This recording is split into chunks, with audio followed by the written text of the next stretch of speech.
Assalamualaikum warahmatullahi wabarakatuh.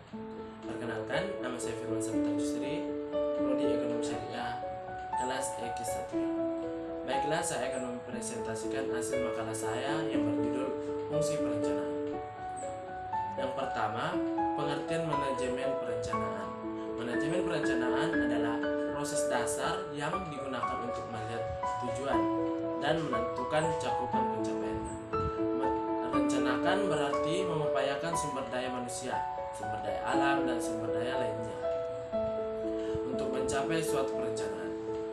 Perencanaan secara garis besar diartikan sebagai proses tujuan organisasi, membuat strategis untuk mencapai tujuan, dan merencanakan aktivitas kerja organisasi. Rencana dapat berupa informal dan formal. Rencana informal yaitu rencana yang tidak tertulis dan bukan merupakan tujuan bersama anggota suatu organisasi. Sedangkan rencana formal adalah rencana tertulis yang harus dilaksanakan oleh organisasi dalam jangka waktu tertentu. Rencana formal merupakan anggota korporasi, artinya setiap anggota harus mengetahui dan menjalankan rencana.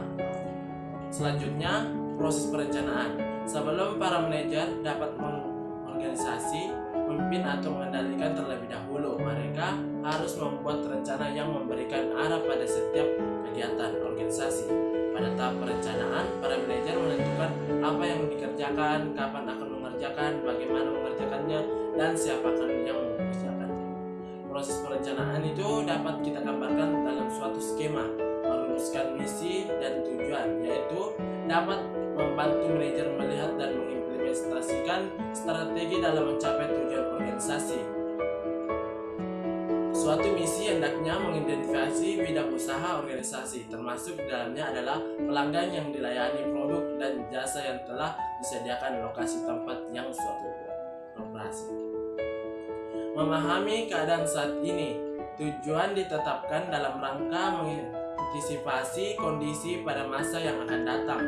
Jangan menetapkan. Yang ketiga itu hubungan perencanaan dengan fungsi lain. Perencanaan adalah fungsi paling dasar dari fungsi manajemen lainnya. Fungsi perencanaan dan fungsi-fungsi serta kegiatan manajerial lainnya adalah saling berhubungan, saling bertergantung dan berinteraksi. Pengorganisasian atau organizing adalah perencanaan untuk menunjukkan cara dan perkiraan bagaimana mengorganisasikan sumber daya organisasi untuk mencapai efektivitas paling tinggi. Pengarahan atau directing adalah perencanaan untuk menentukan kombinasi paling baik dari daya yang diperlukan untuk mengarahkan, mempengaruhi, dan memotivasi karyawan. Pengawasan atau controlling adalah perencanaan dan pengawasan yang saling berhubungan erat. Pengawasan bertindak sebagai kriteria penilaian pelaksanaan kerja terhadap rencana. Jenis-jenis perencanaan ada 3, yaitu perencanaan jangka panjang dan perencanaan jangka pendek. Kedua jenis perencanaan tersebut lebih mengacu pada upaya mengatasi permasalahan pada masa yang akan datang. Perencanaan jangka pendek merupakan perencanaan jangka waktu 1 tahun kurang dari setahun, sedangkan perencanaan jangka panjang merupakan perencanaan dengan jangka waktu 5 tahun atau lebih. Perencanaan jangka pendek itu biasanya lebih bersifat operasional, dan sebaliknya perencanaan jangka panjang biasanya bersifat strategis. Perencanaan kedua itu perencanaan strategis dan perencanaan operasional. Perencanaan strategis atau strategic plan merupakan suatu rencana panjang dalam rangka mencapai tujuan strategis. Adapun fokus utama rencana ini adalah organisasi secara keseluruhan. Rencana strategis dapat dipandang rencana secara umum yang menggambarkan pengalokasian sumber daya, prioritas, dan langkah-langkah yang diperlukan untuk mencapai tujuan strategi.